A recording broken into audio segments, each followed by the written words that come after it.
Hey guys, Mike from Urban Automotive, Oakville, Ontario, Canada.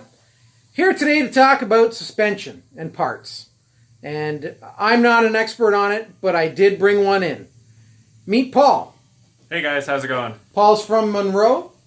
Is that correct, Paul? Yes, it is. We manufacture shocks, struts, quick struts, all ride control related components. And we're here today to talk a little bit about this display that everybody sees so lovely in our shop. We have two of them.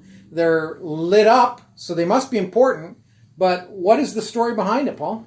So shocks and struts is a category in the automotive business that over the years has changed a lot in technology. They've moved towards struts on vehicles now that are composed of the strut, spring, and mount all as one assembly. It's nice to replace this as a complete component because they work hand in hand together. You don't want to replace just the spring because then the strut has to work twice as hard to control it.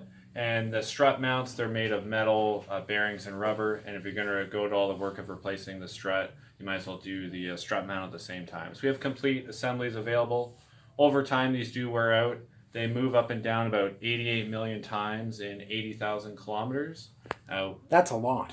It is. It's one of the parts on a car that's always constantly moving. No road is perfectly flat or smooth, and they're always moving. You know, it could be millimeters, could be inches, could be half an inch up and down as you hit those bumps and potholes in the road, which it's almost the spring now, and there are potholes, everywhere on the roads. Do you live in Oakville, Paul? I live in Burlington, so about 5 minutes away, but... Yeah. He lives in Burlington.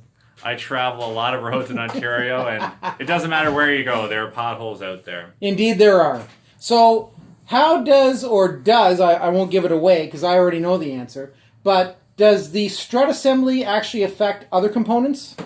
So the strut assembly, as your struts get weak and tired, they do accelerate the wear on other components. They really affect the steering, stopping, and stability of the vehicle. You could see increased wear on your brake pads that you just recently had installed, brake rotors, tie rods, ball joints, idler arms, CV shafts, sway bar links, control arms, and the big one would be tires. So a lot of times we've seen new customers to us come in to say that they've spent a whole bunch of money on a vehicle, they've recently had all of these components replaced, and then the question comes out, have you ever replaced your strut? And people are always dumbfounded by that question. Why is it that shocks and struts are important and play a factor in the braking of the vehicle? And braking, by the actual stopping ability of the vehicle, how does it affect it? And how does it affect these other components that you described? So Mike, the easiest way to put that is it really affects the weight transfer. If you think of driving around in your car, you have something in your back seat, you slam on the brakes, what happens that's in your back seat? With me, it comes to the front. So hopefully it's not a pizza, but all that weight transfer... No, that's usually in my lap. All the weight comes from the back and goes to the front. So as you slam on the brakes, you'll actually feel the rear of the car extend and the front of the car start to collapse, or they call it nosedive. And as you do that, on a normal car, it's about 80% of braking done on the front, 20% in the rear. And as that weight transfer changes, now you're actually pushing more of that braking to the front and less to the rear, which therefore increases the stopping distance and puts more wear on those front brakes and all the front end components of the vehicle. See, I told you he was smart. So next question, Paul, real quick. The difference between import, domestic, from what you've seen in your years of being with Monroe? So all vehicles travel on the same roads.